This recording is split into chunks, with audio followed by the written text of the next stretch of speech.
안녕하셨습니까? 오늘 제 3강입니다. 먼저 한번 기도할까요? 사랑이 많으신 하나님 아버지, 은혜를 감사합니다. 하나님이 저희를 말씀의 종으로 세워주시고 주님의 몸된 교회를 목회할 수 있는 영광의 자리에 세워주셔서 감사합니다. 주님, 하나님의 뜻을 하나님의 양떼들에게 잘 전달할 수 있도록 도와주시고, 또 우리 성도들이 하나님의 말씀을 잘 듣고 또 하나님과 하나 되고 또 서로가 사랑으로 하나 되어서 주님, 이 땅의 천국 공동체를 이루는 일에 우리들이 존귀하게 쓰임받도록 도와주옵소서. 주님, 이 과목을 통하여 하나님 영광 받아주시고 또 피차에 도전을 받고 은혜 받을 수 있는 그런 은혜가 있게 하시며, 무엇보다도 코로나19로 인해서 주님 오해가 쌓이지 않게 하시고 또 소통이 끊어지지 않도록 도와주시고 하나님과 끝없는 하나됨의 은혜가 있게 해 주옵소서. 예수님의 이름으로 기도하옵나이다. 아멘. 자, 오늘은 이제 세 번째 시간입니다. 오늘 먼저 마가복음 1장 29절부터 39절까지 예수님의 생애에서 어떤 일들을 하셨는가를 통해서 우리가 도전받는 시간을 갖도록 하겠습니다. 예수님은 그 생애 전체가 하나님의 뜻을 우리에게 전하는 삶이었죠. 그러니까 그의 말씀 정도가 아니라 태어나서부터 죽으실 때까지 그 전체적 생애 자체가 메시지였던 것입니다. 그래서 우리가 그 뒤를 따라가는 사람으로서, 제자로서 그분이 어떤 삶을 사셨는가, 어떤 길을 걸어가셨는가를 생각할 때 우리가 마땅히 서 있어야 될 자리가 어떤 자리고, 또 어떤 마음으로 주님의 뒤를 따라갈 것인가가 알 수 있기 때문에 예수님의 생애와 그 길에 대해서 한번 생각해 보겠습니다.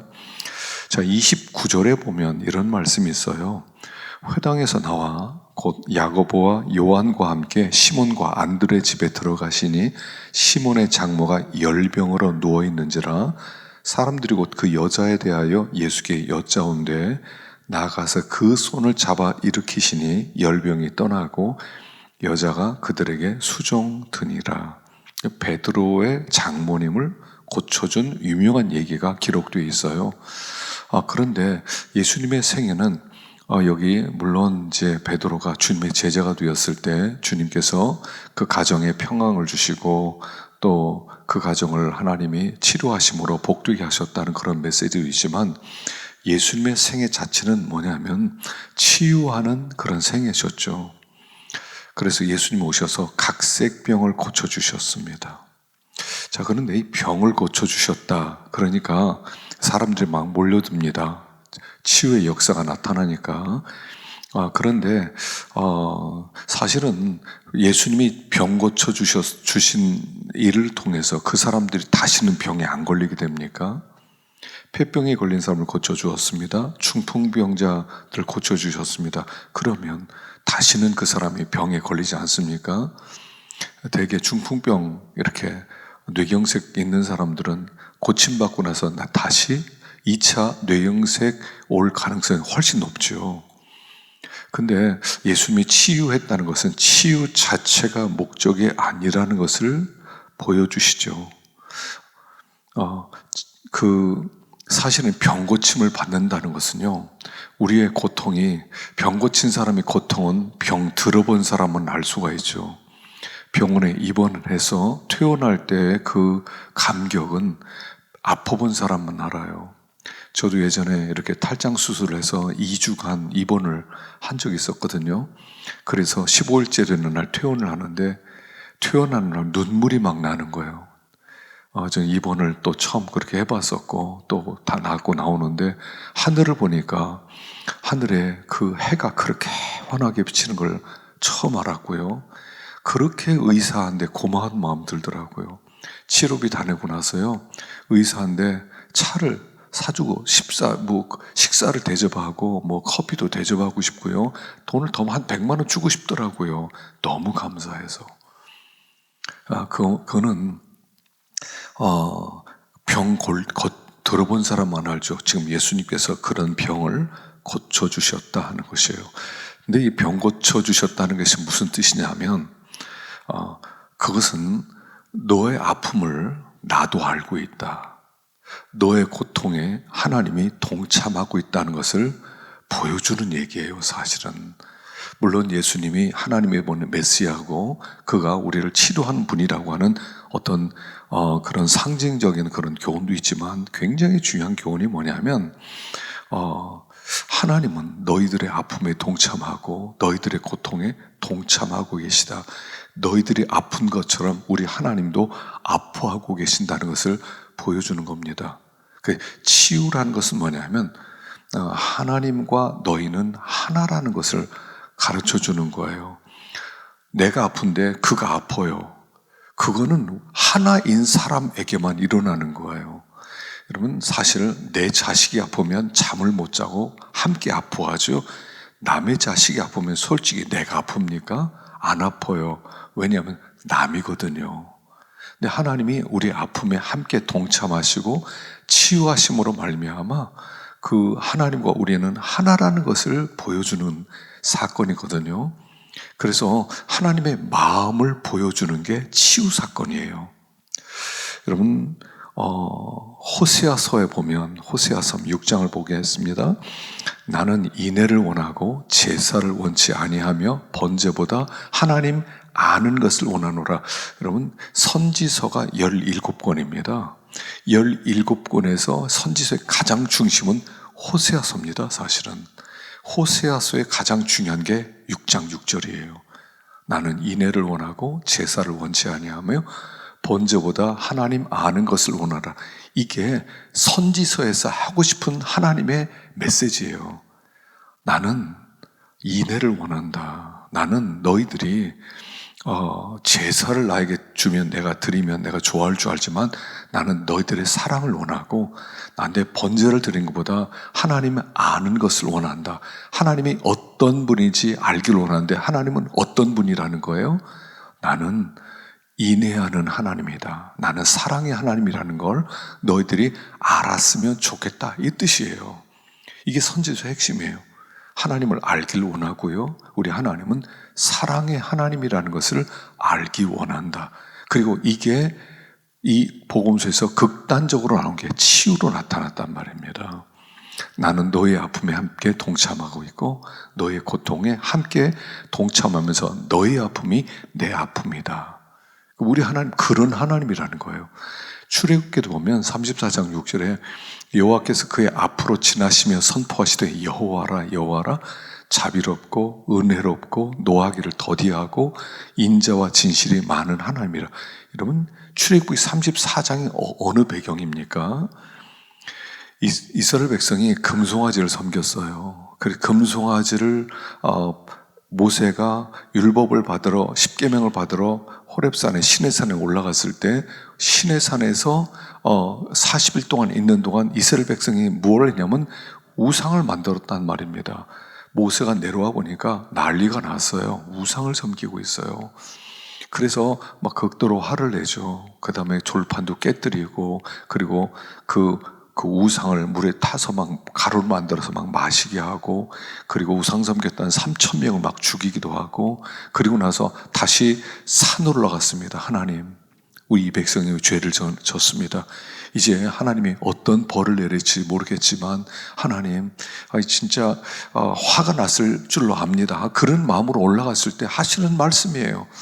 나는 말이다, 난 자비로워 은혜로워 노하기를 더디해. 나는 인자와 진실이 많은 하나님이야. 그때 선포한 하나님이에요. 우리 하나님을요 잘못 오해할 수 있단 말입니다. 우리 하나님은 조금만 잘못하면 막 여지없이 불같이 화를 내고, 조금 하나님을 떠나면 여지없이 징계하고 진노하고, 그런 하나님으로 오해할 수 있는데 아니라는 거예요. 우리 하나님의 중심에는 사랑이 있다는 거예요. 우리 하나님은 우리가 하나님과 하나라는 것. 자, 하나님은 창조주, 우리는 피조물. 이게 무슨 뜻이냐면 내가 너희를 만들었다. 이게 무슨 뜻이겠어요? 너희는 내 거야, 이런 뜻이에요. 피조물과 창조주 사이에는 연결성이 있다는 거예요. 하나라는 거예요. 내가 어떤 작품을 있는 힘을 다해서 만들었습니다. 근데 그 누군가 그 작품을 모독을 했을 때 이 창작자는, 그 그림을 만든 작가는 화를 내는 거죠. 하나예요. 하나님과 우리는 하나라는 걸 보여주는 게 치유예요. 예수님이 이 땅에 오셔서 하여간 치유를 그렇게 해주셨어요. 병 고치는 일 그렇게 하셨어요. 그러니까 마치 병 고치는 것이 전부인 것처럼 생각하는데, 또 어떤 데서는 병 고치는 거 별거 아니라고 생각하는데 둘 다 틀렸죠. 병 고침을 통해서 하나님은 우리와 하나라는, 하나님이 우리 아픔에 동참하고 있다는 것을 보여주는 사건이 치유의 사건이라는 거죠. 그래서 주님께서 우리를 고쳐주시는 거예요. 그래서 많은 사람들을 고쳐주시고, 그 대표적으로 시몬의 장모를 고쳐주시는 이야기가 있다는 거죠. 그래서 하나님은 너희와 나는 하나다. 나는 너의 형제하고도 하나다. 너의 이웃과도 하나다. 그러니까 이웃과 하나 되라 하는 메시지가 이 치유사역 속에 있다 하는 것입니다. 자, 두 번째는요, 그분이 하셨던 두 번째는 기도이셨어요. 35절을 보십시다. 새벽 아직도 밝기 전에 예수께서 일어나 나가 한적한 곳으로 가서 거기서 기도하시더니, 밝기 전에 예수님께서 한적한 곳에서 기도하셨다는 것입니다. 예수님은 하셨던 많은 일들 중에 하나가 뭐냐면 기도하는 일을 하셨어요. 기도하는 일. 예수님의 생애의 사역의 비결은 기도였어요. 여러분, 예수님의 생애를 보면 참 놀라운 생애를 사셨어요. 마태복음에 보면 오른편 뺨을 치면 왼편도 돌려대고, 억지로 오리를 가져가면 심리까지 가고, 너에게 구하는 자에게 주고, 또 너희 원수를 사랑하고, 너희 원수가 목마르거든 물 주고, 줄이거든 먹을 거 주고, 너희를 핍박하는 자를 위해서 기도해주고, 이게 말이 됩니까? 예수님의 생애는 우리처럼 살지 아니하고 초월적 생애를 사셨어요. 근데 사실 그게 뭐냐면 인간은 이런 존재다 하는 것을 보여주신 것이죠. 사람다운 삶은 뭐냐? 그것은 예수님 말씀하신 대로 사는 거예요. 그거는 특별한 사람만 살 수 있는 게 아니라 누구든 그렇게 살 수 있다는 것을 보여주는 생애가 예수님의 생애셨거든요. 근데 그게 가능해요? 나를 미워하는 사람을 위해서 기도가 나와요? 나를 누명을 씌우고 뒤에 가서 중상모략하고 내 돈을 떼어먹고 1억씩이나 돌려주지 않고 이런 사람들을 위해서 기도해주고 용서할 수 있나요? 근데 예수님이 그게 당연하다는 거예요. 그게 인간의 길이라는 거예요. 예수님이 그걸 보여주셨어요. 근데 우리는 그렇게 아니 말이 됩니까 예수님? 우리는 죽어도 그렇게 못 삽니다. 나 죽어도 용서 안 됩니다. 우리 그렇잖아요. 왜 그래요? 예수님은 기도하는 분이었고 우리는 기도가 없기 때문에, 기도가 약하기 때문에 그렇게 된다 하는 것을 보여주는 거예요. 자, 여기 보면 새벽에 기도했다고 그랬어요. 밝기 전에, 어두울 때. 근데요, 여기 예수님이 어두울 때, 그러니까 예수님은 새벽에, 새벽 한 4시쯤에, 4시 반쯤에 나와서 기도했다, 그렇게 생각하는데, 어두울 때라는 것은 뭐냐면 영적으로 어둠이 덮었을 때 기도하셨다, 이런 뜻이에요. 예수님이 오셔서 이 땅에 살았던 그 시대가 굉장히 어두울 때예요. 물론 지금도 어둡지요. 어두운데 예수님께서 이 땅에 오셨을 때도 어두웠을 때, 정말 어두웠을 때예요. 근데 그분은 이 세상이 어둠으로 가득 찼을 때 주님이 오셔서 기도하셨다는 거예요. 자, 기도는 뭐냐면 단독자로 절대자를 만나는 것이죠. 빛 되신 하나님 앞에서 길을 찾는 시간이 기도의 시간이에요. 세상에는 길이 없어요. 오프로드예요. 요즘 이제 이런 집 차량들이 나오면서 오프로드를 갈 수 있다, 길이 없는데 갈 수 있다, 그런 차량들이 막 이렇게 나오지 않습니까? 어디든 거기에 뭐 냇가가 있든 거기에 뭐 정글이 있든 거기에 뭐 그 길이 없는 그런 곳을 막 달리는 그런 차들이 막 나왔어요. 오프로드죠. 여러분, 이 세상은 오프로드입니다. 캄캄해서 길이 보이지 않아요. 그래서 예수님께서 그 길이 보이지 않은 세상 속에 길을 찾아가시는 거예요. 길을 만들어 가셨어요. 그래서 어떻게 길을 만들었냐면 하나님과 대면하면서 하나님이 주신 길이 무엇인가를 찾았다는 거예요. 예수님은 항상 하나님과 소통하셨어요. 하나님과 기도하셔서 소통하시고 하나님이 길을 주시는 대로 그 길을 찾아가셨던 삶을 사셨다는 것입니다. 그래서 우리는 무엇이 선인지 어떤 데 분별이 안 되죠. 순수한 선이 어디 있겠습니까? 완전 100% 선이 어디 있고 100% 악이 어디 있겠습니까? 그러니까 이 세상에서 참 선한 길을 찾기가 어려워요. 또 선한 길을 안다고 하더라도 우리는 그 길을 가질 않아요. 그 길을 가지 않아요. 옛날에 그 설민석 씨가 나와서 책을 읽어주는 그런 프로그램이 있지 않았습니까? 거기에 무슨 이웃의 고통에 대한 얘기가 있었거든요. 뭐 고통의 종말인가 고통에 대한 이야기가 나왔어요. 근데 거기서 무슨 얘기하냐면요, 사람들이 남들의 고통을 볼 때 우리는 즐거워한다는 거예요. 즐거워한대요. 그래서 만약 차를 가는데 막혔어요. 보니까 알고 보니까 옆에 큰 차 사고가 났어요. 그러면 사람들이 속도를 줄이면서 구경하고 간다는 거예요. 이웃의 고통이 나에게는 즐거움이 될 수 있다는 거예요. 그 세상에 제일 재미있는 구경이 불구경과 싸움 구경이라 하는 그런 말도 있잖아요.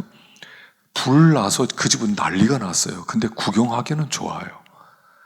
싸움이 일어났어요. 서로 치고받고 자존심을 걸고 아주 목숨을 걸고 싸워요. 근데 구경하는 사람은 쾌감을 느낀다는 거예요. 그래서 모든 사람은 관음증 환자라는 거예요. 길이 없는 이 세상 속에서, 그러나 예수님께서는 이 길이 없는 세상 속에서 거기에서 길을 찾아가셨다는 거예요. 어떻게? 기도를 통해서. 기도할 때 하나님이 빛을 비춰주시고 빛을 비춰주실 때 길이 보이고 그 길을 가셨다는 거죠. 그래서 기도는 뭐냐면 길을 찾는 행위예요. 길을 찾는 행위. 예수님께서 우리와 다르게 마귀에게 속지 아니하고 정확한 하나님의 길을 갈 수 있었던 것은 하나님 앞에 기도함으로 말미암아 길을 찾았기 때문이라는 거죠.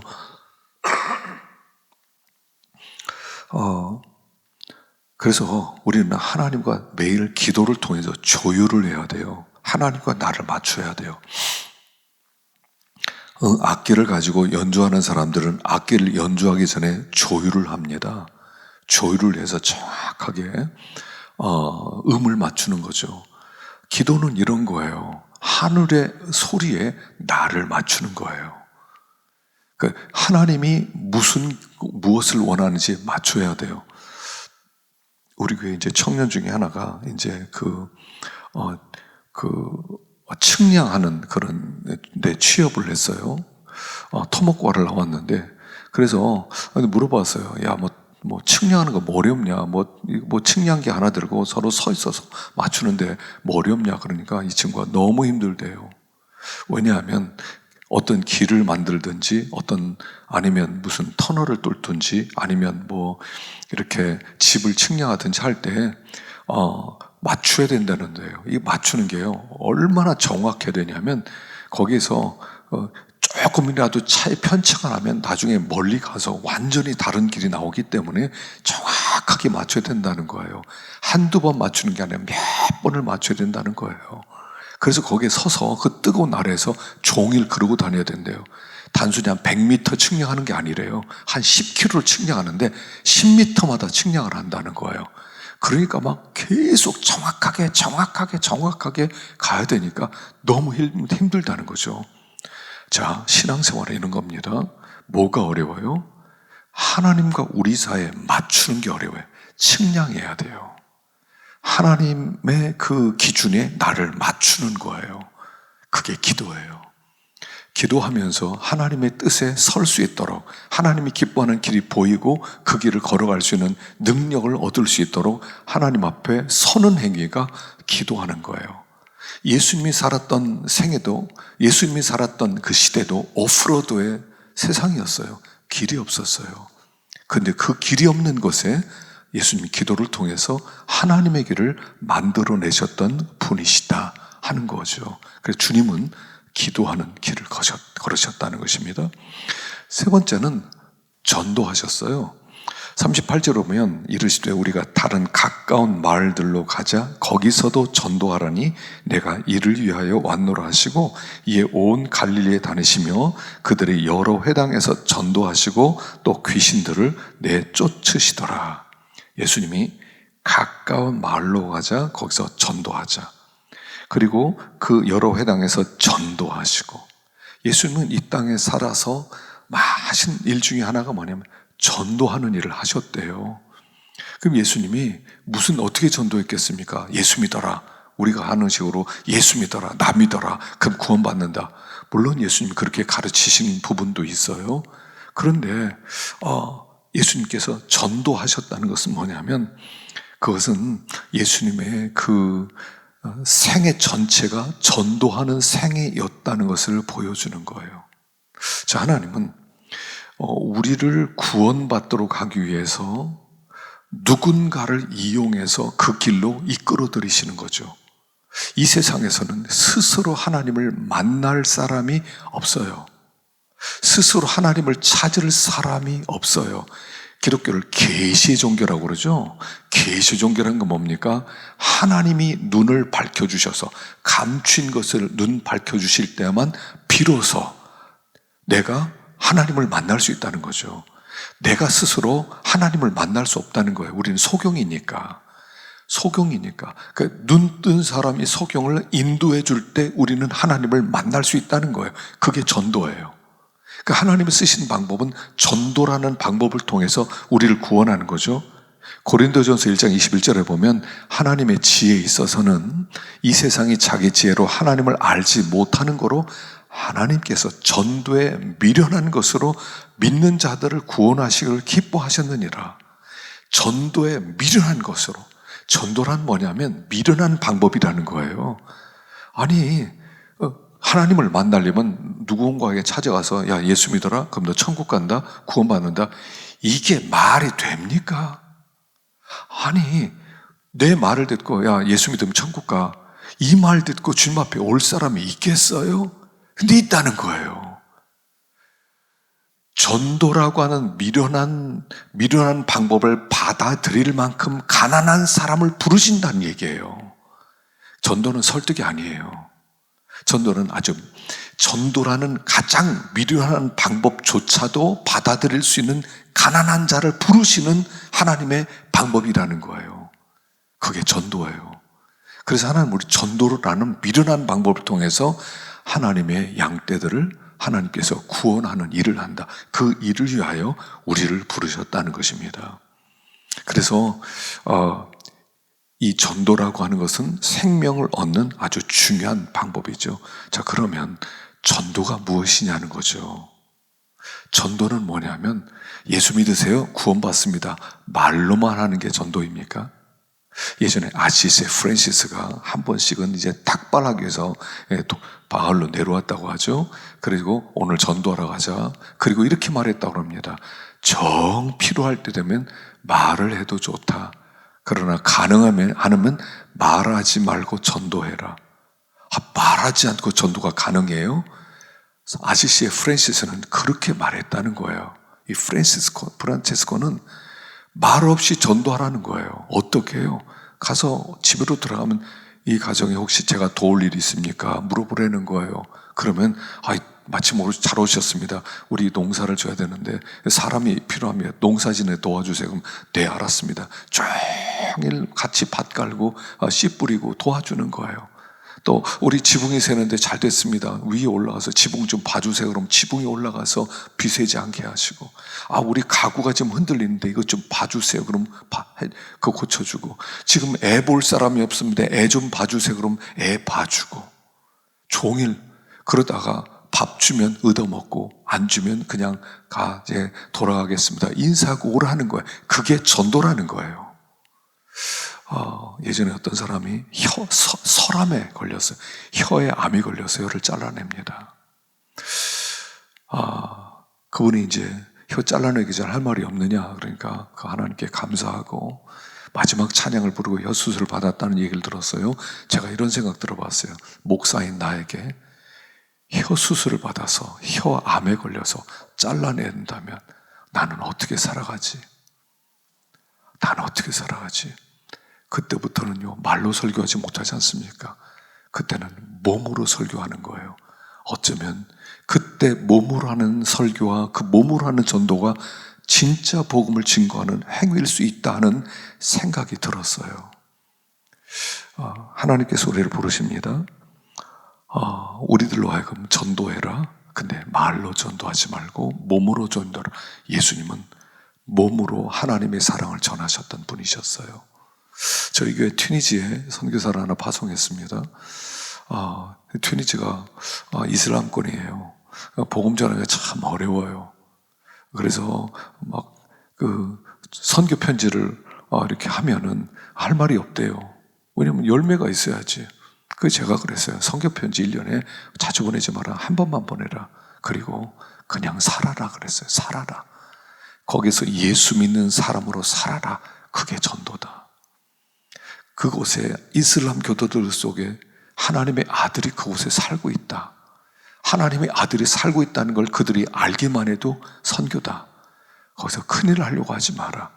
단지 하나님의 아들로 살기만 해다오. 제가 그렇게 부탁을 하고 보냈어요. 예수님의 생애는 사역 전체, 삶 전체가 전도하는 삶이었다는 거예요. 그래서 예수님의 사역은요, 치유하는 사역, 기도하는 사역, 전도하는 사역. 이것이 예수님의 생애요, 걸어가셨던 길이다. 오늘도 우리가 그 길을 걸을 수 있기를 간절히 바랍니다. 자, 다음 시간 또 계속 하십시다.